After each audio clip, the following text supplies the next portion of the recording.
Oke, assalamualaikum warahmatullahi wabarakatuh. Selamat siang, berjumpa kembali dengan saya Wahyu DRM dalam podcast Lentera Ilmu.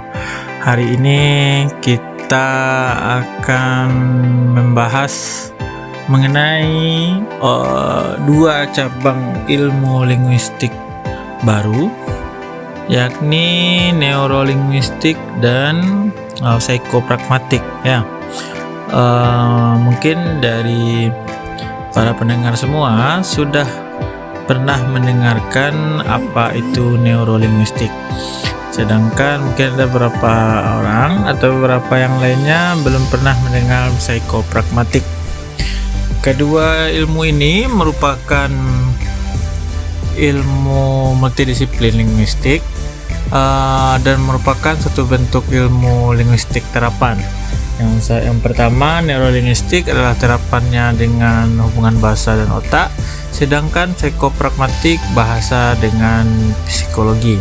Namun, apakah sebenarnya yang membedakan antara psikolinguistik dan psikopragmatik?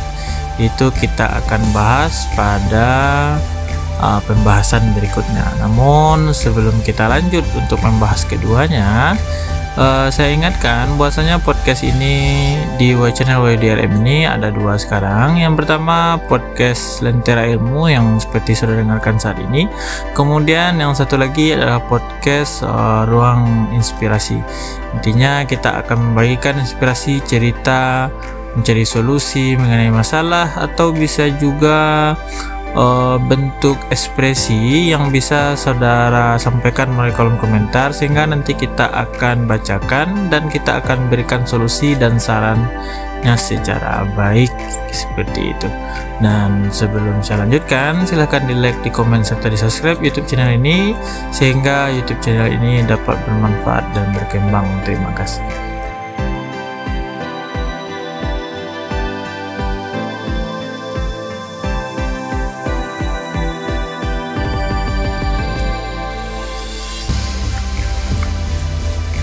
Neurolinguistik. Seperti yang saya sampaikan tadi, neurolinguistik ini adalah salah satu cabang linguistik terapan. Bidang ini mengkaji hubungan antara bahasa dan otak, atau kajian terhadap struktur otak yang dimiliki seseorang untuk memproses bahasa. Kajian ini merupakan kajian yang berupaya memahami kerja otak untuk memproses kegiatan berbahasa, dan seringkali orang menyebutnya dengan neurologi bahasa. Neurolinguistik ini menelaah peran otak dalam pemulihan, memproduksi, memproses, dan dalam bentuk pemahaman, serta bisa juga dalam bentuk gangguan, dan studi interdisipliner tentang kapasitas otak secara umum. Neurolinguistik ini adalah kajian mengenai landasan biologis bahasa, mekanisme otak yang berperan dalam pemulihan dan penggunaan bahasa. Pada prosesnya, dalam kajian ini, otak mengatur aktivitas otot pada tubuh manusia, menandakan bahwa otak merupakan kedudukan dari alam sadar manusia. Otak merupakan sistem antariksa bagi manusia, sehingga jika otak ini bermasalah, maka dia akan mempengaruhi semua sistem yang ada pada tubuh manusia. Antara otak dan tubuh kita ini secara keseluruhan dihubungkan oleh sistem saraf, dan sistem ini merupakan sistem yang mengatur sistem saraf yang ada pada tubuh manusia. Kemudian setiap otot dia mempunyai peran yang besar untuk berkomunikasi, dan itu selalu diatur oleh saraf dan pasti akan selalu terhubung ke otak. Koneksi dan komunikasi antar saraf ini berbeda dan berseberangan, sehingga semuanya itu layaknya bisa menjadi suatu sistem yang baik, terhubung dan tersambungkan melalui otak, sehingga otak mampu mengatur fungsi tubuh baik dalam semua bentuk aktivitas gerak ataupun bahasa. Seperti yang kita sudah bahas beberapa podcast sebelumnya, otak itu terdapat dua bagian. Yang pertama hemisfer kiri dan hemisfer kanan, atau otak kiri dan otak kanan. Otak kiri berperan sebagai pemantau kemampuan bahasa seseorang, sedangkan otak kanan berperan dalam kemampuan menggunakan bahasa dengan baik. Kemampuan tata bahasa dalam otak kiri seperti bercakap-cakap, menamakan benda, mengulang sesuatu, membaca, dan menulis. Dan pada bagian otak kanan itu lebih pada intonasi nada, teganan, gerakan isyarat tubuh dan tangan, kemudian ekspresi wajah. Sehingga ketika orang dalam berekspresi itu dapat juga dikomunikasikan dengan lebih jelas. Kemampuan kedua bagian otak ini dapat diteliti dari orang yang mengalami gangguan pada otaknya yang disebabkan karena gangguan bahasa tersebut.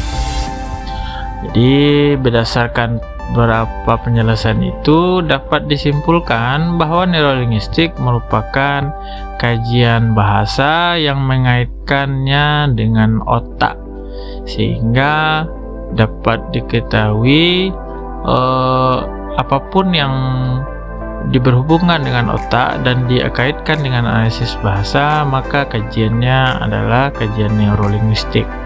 Dan itu dapat berupa pemulihan, produksi, pemrosesan, pemahaman, gangguan, atau yang berhubungan dengan proses berbahasa yang dapat mengganggu kemampuan secara studi interdisipliner tentang kapasitas otak secara umum, seperti itu.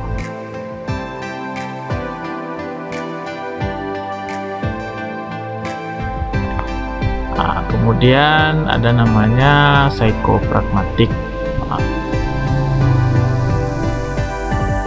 Berbahasa itu lahir dari sebuah proses. Proses berbahasa dalam berkomunikasi merupakan perwujudan pikiran seseorang yang disampaikan dalam beberapa bentuk aktivitas pada proses penyampaian ide dan pikiran tersebut.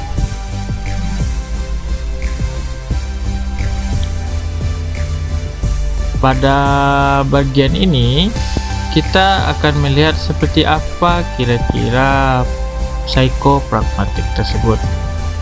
Psikopragmatik adalah suatu kajian linguistik ilmu multidisiplin dalam bahasa. Psikopragmatik ini melihat bahasa pada proses berbahasa itu yang dihasilkan dari latar belakang psikologi seseorang.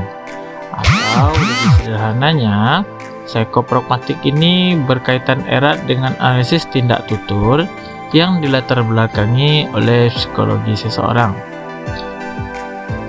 Kajian ini adalah kajian antardisiplin antara psikolinguistik dan pragmatik yang mengkaji proses dan pola pikir seseorang atau masyarakat yang teraktualisasi melalui ekspresi berbahasa, baik itu yang dipengaruhi oleh gendernya, dipengaruhi oleh agamanya, dipengaruhi oleh sosial dan budayanya, sehingga kita dapat ketahui bahwasanya